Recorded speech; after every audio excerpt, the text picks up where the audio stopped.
All right. Good morning, everyone, and thank you for joining us on those of you who called from the area agency on aging, the administrators for area agencies on aging, the state units on aging, primary care associations, and health center programs. We are delighted that you were able to join us on our call today as we have our conference call scheduled for Region 1. This includes the state of Connecticut, Massachusetts, New Hampshire, Rhode Island, and Vermont. So we are delighted that you were able to join us and learn how HRSA and ACL grantees are working together to improve senior health care for seniors all across the country. We recognize, first of all, that this is a very, very important issue as we are seeing a lot of aging baby boomers across the country. And we do know that there will be a significant number of healthcare and unmet healthcare needs for seniors. So we at North American Management have been able to, through the collaboration of HRSA and ACL grantees, been able to try and address some of these voids. I'm going to give you a little bit of a background of who we are at North American Management so that you have a familiarity of the services that we provide. My name is Dr. Astral Webb, and I am the Director for Health and Family Services at North American Management. We do have a project called the Health and the Aging, and this is a project that is funded through HRSA as a national cooperative agreement to provide training and technical assistance to health center programs who are HRSA grantees and aid them in their capacity to serve the aging population. We usually provide support to our health centers in collaboration with our other NCA partners, our National Corporate Agreement partners, our primary care associations, and many of the other healthcare providers and health networks that are funded under HRSA. North American Management provides this training and technical assistance on the 19 program requirement areas for our grantees. In addition to working with our collaborative partners, what we specifically are looking at under the Health and the Aging Corporate Agreement is identifying how we can help the health centers meet the requirements to provide access and quality care for seniors in disadvantaged communities. Most of our grantees who are health centers programs, either federally qualified health centers or health center lookalikes. And they are all providing, many of them, services to seniors across the country. I would like to give you just a quick snapshot of some of the data that we have for your region. What we do know is that in Region 1, which includes the states of Connecticut, Massachusetts, Maine, New Hampshire, Rhode Island, and Vermont, that the total number of patients who are being served by community health centers is about 1.423 million people. The number of seniors in the region being seen through these community health centers is 130,534 seniors. And then the total number of health center programs that are available in Region 1 is 93, So we have a significant number of health centers, community health centers, who provide health care for those living in your community who are in one of the either special populations or disadvantaged communities. Massachusetts health center programs have the highest total number of patients that are served in your region, and they serve most of the seniors. Most of those being seen are seniors. And though Maine and Vermont health center programs have much fewer total number of patients than Connecticut, Connecticut serves the greater number of senior patients. So one of the ways things that we have observed through our work with, as a National Corporate Agreement, working with the community health centers, there is a significant amount of unmet needs, especially to address the healthcare issues of seniors. Because of the limitations of non-clinical services for around many of those seniors in disadvantaged populations, our community health centers recognize there are a lot of non-clinical services and support that can complement the health care and improve the needs of their seniors. Through this knowledge and basis, HRSA and ACL have been working collaboratively so that they can address and help meet some of those needs at the federal level. And we, through the cooperative agreement, are working with our health center programs, the aging networks, as well as some of our National Corporate Agreement and Primary Care Association partners to really help aid and close some of these loops. So the purpose of this call is mainly to give you some idea of what's happening in terms of senior health care and how both the aging networks and the health center and primary care networks can work together in order to fulfill some of these gaps.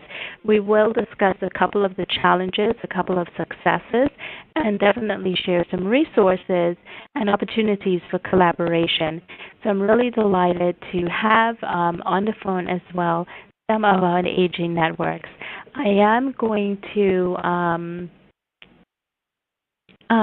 acknowledge that Kathleen Oates is actually, as your regional administrator in your region, is actually on the call as well and joining in so that she can give you, those of you, the aging networks, guidance in terms of what we are doing. So we want to thank Kathleen for being on the call. I do want to acknowledge all of our AOA, ACL partners who have been working collaboratively with us as we work diligently with HRSA in order to meet some of these needs. And namely, I have to mention Rick Nichols, Greg Case, and Michelle Wasco, who on the AOA, ACL side, and then our branch chief at HRSA, Tiffany Smith, and our project officer, Lieutenant Commander Kevin Bates, who have really supported us through this corporate agreement to make all of this work possible. So what I would like to do right now, I am going to introduce one of our partners from the National Council on Aging. This is Sue Lackenmeyer. Sue has been one of our greatest, and her net and NCOA has been very helpful to us as we started this corporate agreement back in September 2011. And it has been a phenomenal opportunity for our grantees to learn of how to deal with seniors' health, how to improve it, how to look at strategies that are available in the community to continue to provide that non-clinical support that the health centers need.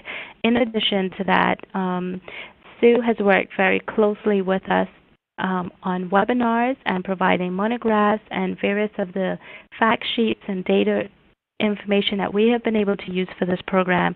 We have been able to use NCOA as a resource. So she is going to speak now on behalf of all aging networks from the federal, national, state, and local levels, and really give you an insight of how some of the programs that are available for the health centers. So Sue, if you can, please, you can go ahead and address the audience. Thank you. Astral, thank you so much, and I appreciate very much this opportunity to talk with you about this exciting partnership that includes HRSA, includes all of you, includes North American Management, and certainly includes the Aging Network. And I know a lot of you are on the call, and I'm speaking, as you can tell, for a large group, so I hope as we get to Q&A, you'll be able to jump in and share some of your thoughts and learnings as well. my role today is really to speak with you specifically about some of the resources that are available through the Aging Network. And I really do want to start. Astral indicated the number of senior populations within your regions as well as those that were being served by the area agencies on aging, and indicated the large number of clinics that are already targeting working with older adults. But I just wanted to highlight really the fact of the huge increase in the population 60 and older. Probably most of you have already heard that nearly 10,000 individuals every day. This began effective January of 2011 and will continue for the next several years. 10,000 people a day are turning 65. Right now, there are nearly 60 million individuals 60 and older, but by 2020, that number will grow to 80 million. So you can see the potential in terms of the population that all of you are serving.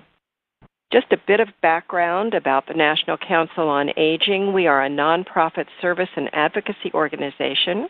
Our mission is to improve the lives of millions of older adults, especially those who are vulnerable and disadvantaged. The National Center on Aging, Center for Healthy Aging, is the National Resource Center for AOA, the U.S. Administration on Aging. And in our Center for Healthy Aging, we really are focused on improving the health and reducing disability among older Americans. We collaborate with a diverse group of organizations on this national movement. We're working really to identify, translate, and disseminate evidence on what works to promote community organizations as essential agents for improving the health of older adults, and to reach and engage diverse older adults, including those who are most vulnerable. And in addition, we have an advocacy arm that really works to advocate for support for strong and effective community programs.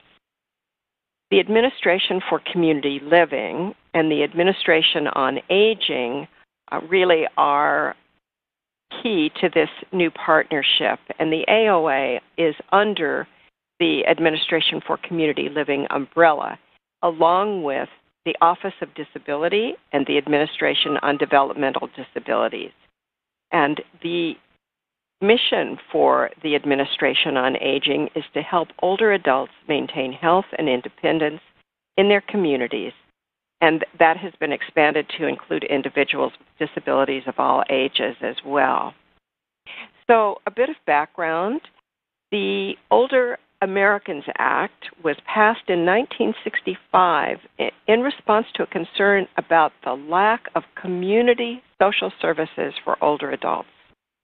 That act created the Aging Network to provide services for community-dwelling seniors, and it established the Administration on Aging as the federal agency that was really focused on older adults. To describe this Aging Network, I want you to recognize right now that the network itself supports over 11 million older adults and caregivers. So under the oversight of the AOA, there are 56 state units on aging. Throughout the nation, there are 629 area agencies on aging and 246 tribal organizations focused on older adults. These AAAs and tribal organizations in turn work with 20,000 service providers and nearly 500,000 volunteers to deliver community support services for older adults and people with disabilities. Right now, this network is providing services and supports to 1 in 5 seniors.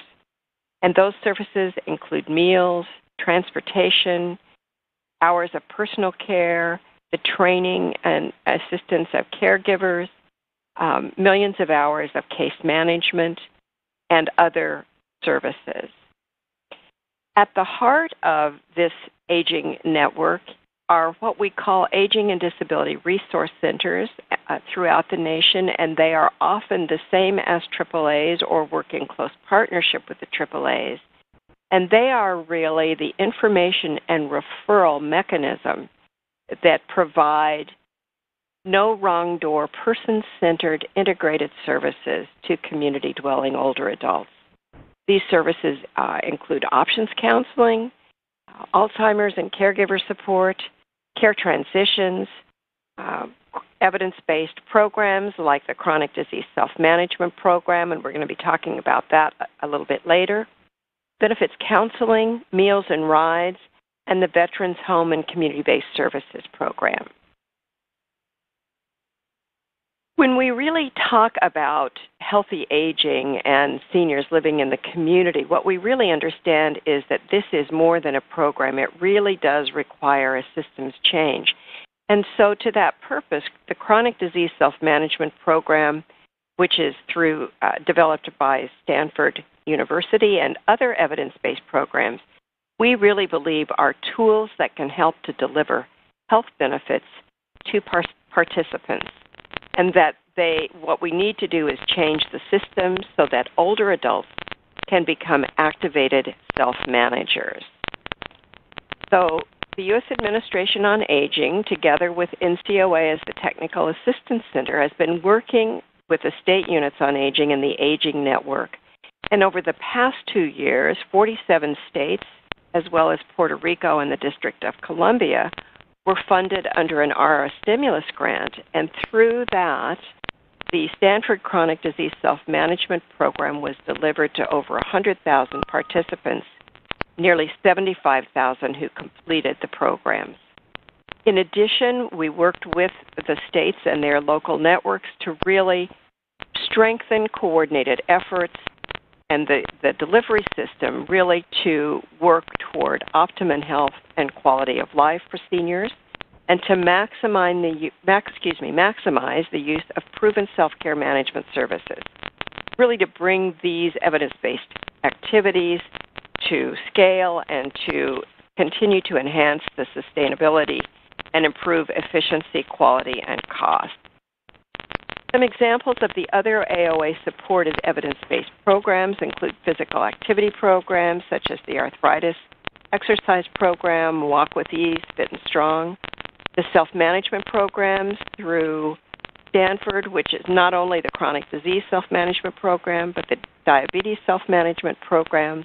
There's a program for pain, one around HIV. There's an online program, a number of caregiver programs that really are designed to help train and support caregivers, depression management and behavioral health programs, fall risk reduction programs, and medication management. All of these are some of the evidence-based programs that are available through the Aging Network.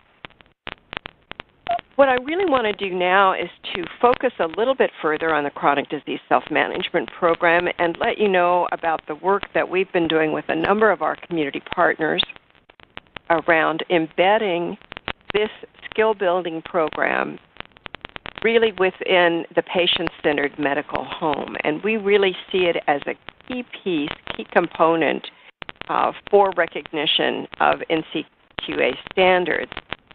So, for example, the most recent version really reinforces the critical role of patient self-management and the practice of self-management support within the patient-centered medical home. And within that, the provider, the clinic, is required to both document the individual client's self-management capabilities, to document the self-management goals that that individual has set, and to be able to provide tools and resources to the patient. It's also, the clinic is also responsible for counseling on healthy behaviors, for assessing mental health issues and needs, and really providing community resources. And here is where we think that the Aging Network can play a critical role in partnership by helping to provide not only links to some of those community resources, but can be a real resource for these evidence-based programs and the chronic disease program in particular. When you look at the NCQA standards themselves, you really recognize that this concept of self-management, self-empowerment, and activation is really critical throughout those standards, and certainly in terms of access, things like culturally and linguistically appropriate services is really an important one, in that the Chronic Disease Self-Management Program is available in 21 languages, and it's led by peers who actually are those who are able to deliver the program, so to seniors and to others. Another place where we see this strong fit is under standard number 4, which is providing self-care support and community resources. This is really a must-pass key component of patient-centered medical homes, and certainly that support for self-care process and the ability to document goals, and then the ability of the individual to utilize self-management tools, as well as, again, referrals to community resources. And in fact, on the North American Management website, you'll see a webinar that really talks about how to utilize the chronic disease self-management as a key component really within the electronic medical record and documenting for patient-centered medical homes. So I think that's one place where we can really see some wonderful opportunities for partnership. Another is really the Diabetes Self-Management Initiative. Again, here, there are opportunities for the area agencies on aging to partner with FQHCs and community health clinics to get diabetes education accredited either by the American Diabetes Association or the AADE for Medicare reimbursement through some benefits. Again, it's not an easy process. It's a complex one, but absolutely we have models of FQHCs and AAAs who are working together in collaboration around this to be able to get Medicare reimbursement. So again, another opportunity, and we will be highlighting that on a webinar in March for North American Management for all of you. So just quickly, some of the areas where we see the strengths and the opportunities of our work here at NCOA. Really, we are working to provide targeted assistance to grantees, and we welcome partnerships with community clinics. We are really focused with technical assistance around performance improvement, knowledge of best practices. We really work toward national partnerships, and we are really working, again, on a number of studies to document the outcomes and value of these programs. I think another place where there is great alignment is around falls prevention, and National Council on Aging has a falls-free initiative, which is available in 46 states, and absolutely includes many resources and strategies along with evidence-based programs such as Matter of Balance to really help older adults in preventing falls and being safe. Our website includes just a wealth of online tools for building systems, lessons learned, best practices, online training modules, all sorts of webinar recordings, and absolutely you all are welcome to participate in our monthly webinars as well. We have an online learning community and a big data base where we're collecting all of the information on the CDS&P program. So again, great resources.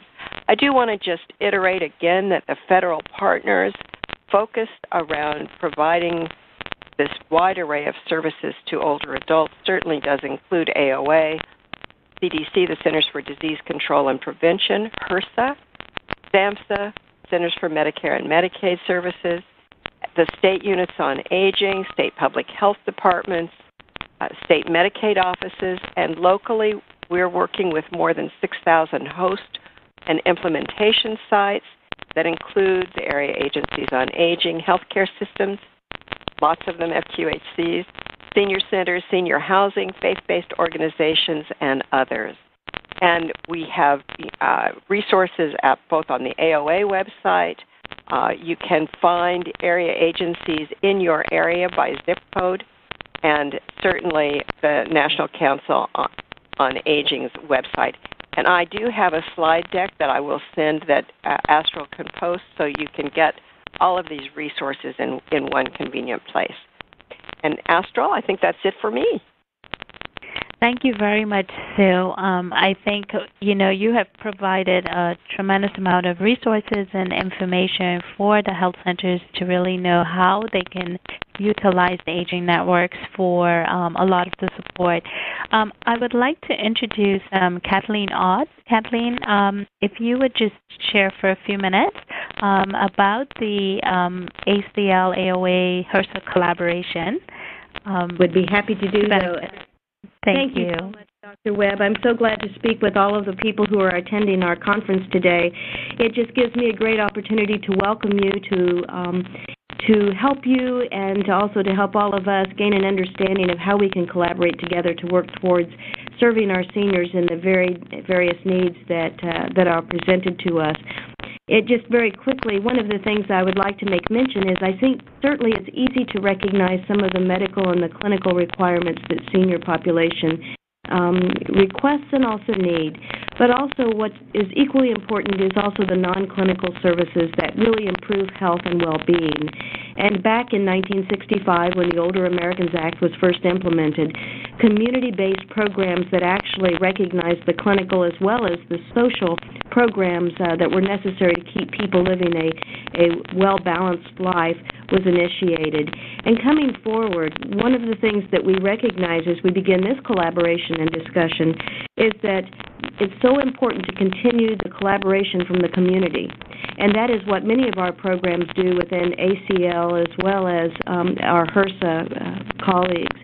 The programs that we've initiated, such as the Aging and Disability Resource Centers, as well as the federally qualified health care centers, those are opportunities where we can truly find means to work together.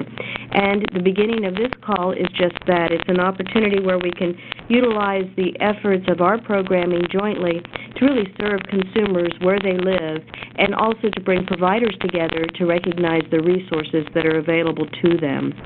So I appreciate the opportunity to come forward and to thank everyone for participating in this call, and we certainly look forward to working with you in the future as we identify those areas or perhaps even gaps that we can work together on. So thank you, Dr. Webb, and also, Sue, thank you for your review. This was quite helpful. Thank you. And thank you so much, Kathleen, for your leadership in the region, in Regions 1, 2, and 3. I know it's a lot, but it is truly one of the leading regions in terms of improving health care for seniors. But we do know that there's still a lot of work, and there's still a lot of opportunities for collaboration. Thank you again for your leadership, and Sue for being that resource for many. It's my pleasure. Thank you. Wonderful. So I just wanted to briefly present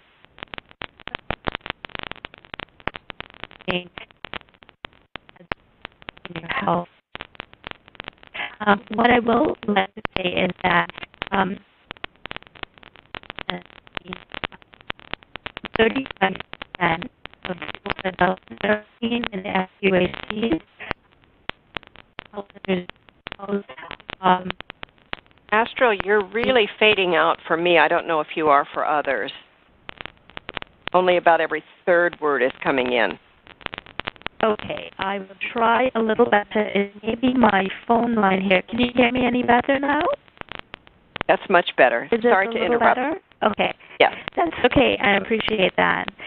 So many of the health center programs right now see about 1/3%, especially those that serve seniors, about 35% of their patient populations come from that senior and the healthy aging category. So we know that, especially for our community health centers, it's extremely important for them to be able to link not only the health care, the clinical, but also the non-clinical services to their patients. Most of their patients tend to be in the uninsured populations, and a lot of them do not qualify, most, if not most of them, do not qualify for Medicare and some Medicaid services in many of the states. So it is quite a challenge, especially for our health centers who want to achieve that patient-centered medical home model to provide all services in-house for seniors.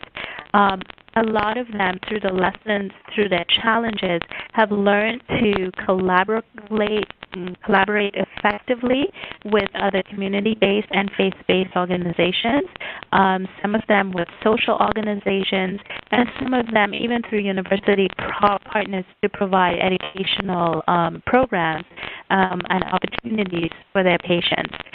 However, I think one of the greatest opportunities that we do have before us now is the collaboration with the Aging Network. It is truly an untapped resource for many years for most of the community health centers. And what we're seeing, especially after the past year of this national corporate agreement, is that there's so much more synergy and collaboration and coordinating services for seniors that the health centers themselves can provide. So we are really taking the opportunity primary care association so are providing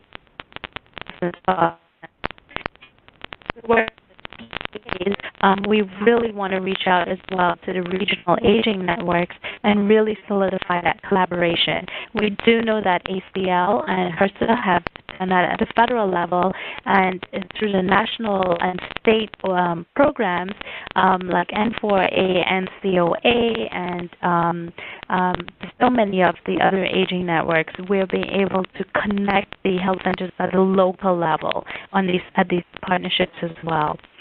So I want to just mention a few more challenges. So we talked about some of the client-specific ones for the uninsured patients. A lot of our health centers also see undocumented seniors.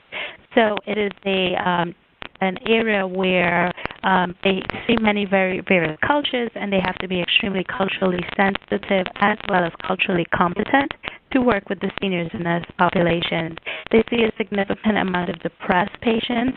A lot of patients who live in these disadvantaged communities, they are isolated. They do not have family support or anyone to take them back and forth for medical care or health care needs or prevention needs in general. Most of their populations, they are at a very low health literacy level. So even communicating the information over to the patients has been really challenging of why they need to take better care of themselves. What most of the health center programs right now see is that the biggest problem that they do have with the senior population is the comorbidity of 5 to 6 in most cases chronic diseases. And as we all know, these are very preventable. So through many of the services that Sue talked about and the programs that are available through the Aging Network, we have seen that many of the health centers are now starting to adopt a lot of those programs, like the Stanford Chronic Disease Self-Management Program and many of the others that fall under that arena. And they are actually starting to see significant changes in the behaviors and lifestyles of the patients. We do know it will take a long time. Those changes will come over time. But the golden opportunity here is that for the health centers who are utilizing these programs and services that not only benefit the seniors, but they can actually see that they're improving the health outcome of their senior populations. So we want to take those great practices that are working, especially in the rural communities, and really make them scalable throughout the entire country. And like I said, I want to commend Region 1 for being one of those trendsetters in terms of really providing quality care for their seniors.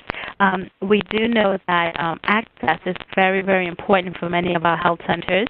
In fact, they are funded by HRSA to provide access and quality care for all patients in their populations, regardless of their inability to pay.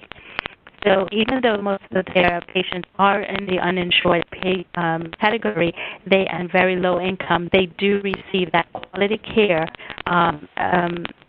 from the health center to provide these medical homes for those patients. In addition to that, we always talk about really adequately address the healthcare issues of the patients. We must look at the social determinants of health. And in the communities that most of our HRSA grantees are, they see a lot of inadequate housing, and it's other social issues that really impact their health. And some of the issues that we see in terms of depression, in terms of mental health challenges, a lot of them are direct related to the fact or lack of social services that for these senior patients. So through our aging networks and the opportunity for our health centers to be able to partner on this level, at that local level, it is truly a phenomenal opportunity to maybe seal some of those non-clinical gaps. And that is really where we see improvement in health outcomes for all. So the center-specific issues that some of the health centers have will include, many of them are funded by HRSA to provide a lot of programs, but many of the enabling services that they need, like transportation, case management in some centers, it's not fully funded. So the health centers are still providing the service. And again, this is a phenomenal opportunity from a state level to actually work with their aging networks and also to provide some of those enabling services. A lot of the health centers, they actually are not aware that there are these phenomenal programs in the aging networks that really support them, that they could not only support them where they can adopt the training program at their site, but also an opportunity to refer their seniors to those programs out there that the aging networks are providing. Our health centers are, they tend to be really inundated in terms of not having enough always on the workforce, and this is in many communities. And as we know, that workforce it kind of limits some of the things, the potential opportunities for these health centers to really provide that care. So we know that even in partnerships where we've seen community health centers working with aging networks or working through aging-related type networks, they're being able to use volunteers and refer their patients out to these services that will allow them to bridge some of that gap. So where they could not give the individual attention, even on health education issues for the patients, they can depend on the aging network and these community-based programs to do that. Also, a lot of the clinicians and providers themselves do not know all the limitations for the patients in terms of what are their needs for food and clothing and transportation. So that whole case management support that comes to the aging networks can also be a great way to support the health centers. As we know, HRSA's one of their main goals for health center programs is that they provide a true medical home for patients. And in senior population, we know how important it is not only to improve the primary care, but also the preventive care. And so many of our health centers are trying to build teams that can really address the needs of seniors. This is a new area for many of the health centers. They have worked with seniors over the years. They're very few in number, but they have a lot of programs.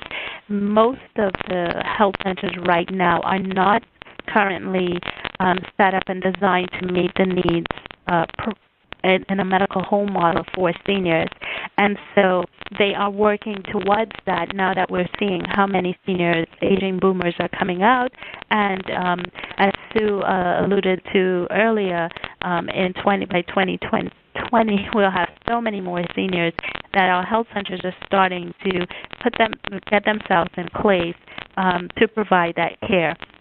And so it is great when they know what the non-clinical opportunities are and where those the clinical supportive opportunities are as well, and the whole seamless care management that they can provide. Many of them have provided successful support groups. These may be, exercise and nutrition programs. They may be yoga and chronic disease self-management and empowering the patients to take better care of themselves.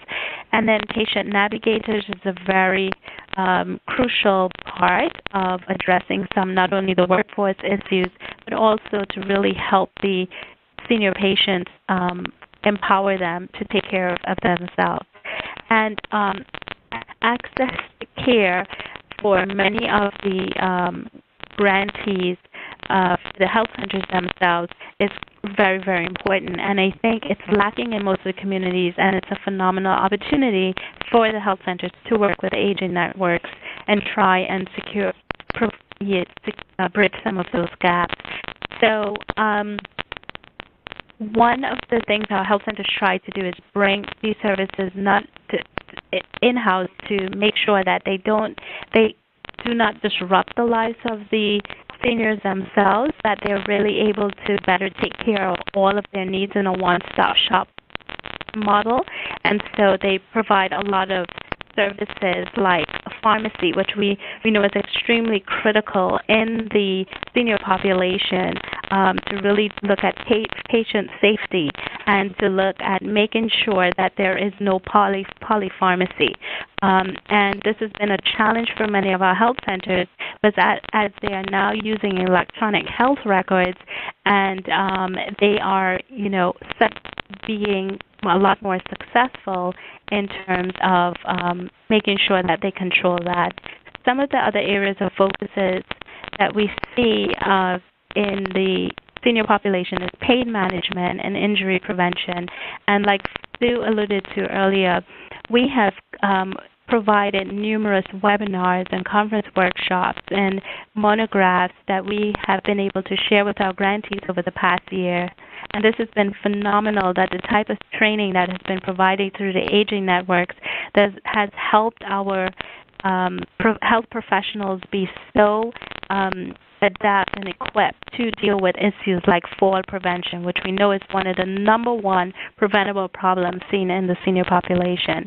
In addition to that, we see a lot with hearing loss and vision loss. So some of our health centers have been really fortunate to work with community organizations or aging networks to kind of help bridge some of those gaps for them. We also see a lot of Alzheimer's disease amongst the seniors who reside in most of these HRSA health center programs. And so that's one of the areas that we are working very closely with, and we do look at our aging networks for the opportunity to provide resources there. And one of the newer areas for us is elder abuse. We have seen this a lot in the population, and a lot of the health centers themselves in the past, there was a time where the health centers themselves didn't actually screen for elder abuse.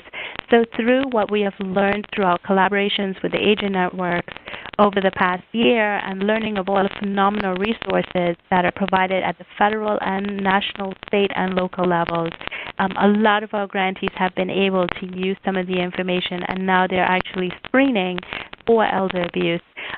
So to have the opportunity to be able to refer them to some of the aging network programs and services available, it has been a phenomenal, or it will and can be a great opportunity as well for our health centers. So we here at the National Center for Health and the Aging have tried our best through all of our work plan activities to bring a lot of solutions, resources, trainings, whether they're one-on-one, whether they're peer matching, where they're connecting the health centers with the aging networks directly at the local level, and outreach to seniors and the strategies that they need to do. The health literacy type information that a lot of health center programs can actually share with their patients are some of the wonderful things we've been able to put together, but we haven't done this solely on our own. This has only been done because we've had the expertise from so many of our aging networks. And what we do is we actually link a lot of the ACL, AOA materials, and COA materials, and 4A. We have most of those sites actually linked to our website as well. So if you're a health center, I really encourage you to go to our website at www.healthandtheaging.org. It's all one word. You will have links to some of these aging networks. You have the opportunity to contact your state area agency on aging, the state units on aging. They are all are aware. They are part of this collaboration now, and we are diligently working together to make sure that you have those resources. And for those of you on the Aging Network side, you know that these health center programs, their HRSA funds approximately over 1,200 community health centers that serve these communities, but they're tied also to about 8,000 clinics that are providing access to care for those in disadvantaged populations. So it's a phenomenal opportunity for even the seniors that you see to connect them to quality health care through the health centers. So we really encourage that collaboration and that partnership. And if there's anything that we can do to bring all the players together, we'd be delighted. Feel free to reach out, contact us directly at our, through North American Management, and we'll be happy to get those connections for you as well. We do want to make sure that we really recognize that at the federal level, the partnerships between ACL and HRSA are so critical to the work that we're doing right now in addressing senior health issues. And as Kathleen said, not only the clinical, but also the non-clinical. And it is through this collaboration that we're already seeing an enormous amount of growth in terms of really coordinating care services for seniors. We have a phenomenal opportunity to expand this. As with every year, we plan to see these partnerships continue to grow. And next year, we are actually coming together, and we're going to hold our annual symposium in Washington, D.C. area in the month of April 2013, and we're going to do this very close to an annual meeting that the National Council on Aging has for their grantees as well. So we have an opportunity of bringing the health center programs and the aging networks together for a training, a combined training, to really learn about how we can work and really meet those health care needs for seniors. So I encourage you to please, if you have not already joined our website, our mailing list on our website, please join the mailing list so that you will get all of the alerts. I have to thank our partners from ACL and HRSA again for their leadership in really making sure at the federal level that we're also getting the support that we need, that we find from NASUAD and N4A and NCOA, even on the national and local levels. So and then again, at the local level, it's the area agencies on aging and the health center programs. You are the ones who make it all possible. So we're really delighted to be able to work with you over the coming year. We ask you to also feel free to go to our website. We have done a tremendous number of webinars that have really provided great resources. I know Stu alluded to a lot of them earlier. And it was really exciting for us to do something that was new without recreating the wheel, but letting it be innovative and letting it be truly a great solution on both sides. So we want to invite you all to please feel free to listen to all of those webinars at some point. They're archived there, as these calls will be also archived on our website. So if you know of any of your colleagues who have not been able to listen in directly on the call, they can retrieve a live copy of this on the website.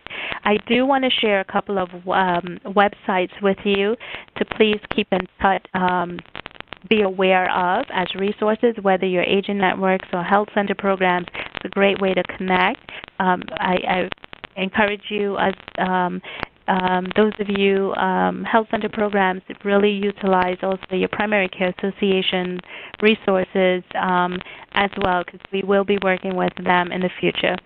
But our website again is www.healthandtheaging.org. Also, AOA.gov has a tremendous number of resources on elder care, abuse, and so forth for grantees. N4A.org has a phenomenal, wonderful elder locator program that many of our grantees are now starting to use, so that they can provide help their seniors in their communities locate some of these additional services that they need. And again, HRSA.gov. HRSA is phenomenal with really connecting all of us to all the things to really promote better access and to quality care.